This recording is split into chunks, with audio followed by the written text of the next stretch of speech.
Dari hasil pemeriksaan polisi, kasus pembunuhan yang menewaskan seorang pelajar SMA di Kabupaten Goa ini dilatar belakangi motif asmara.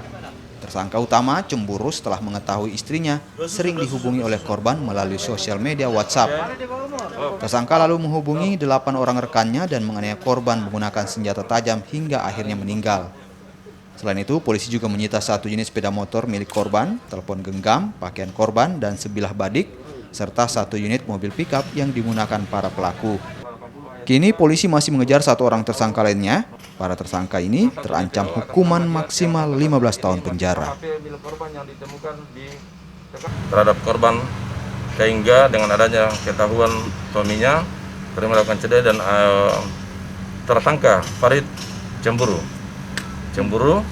sehingga dengan adanya permasalahan itu saudara Farid mengumpul teman-temannya pada malam minggu itu dan menyampaikan bahwa ada permasalahan antara istrinya dengan saudara almarhum.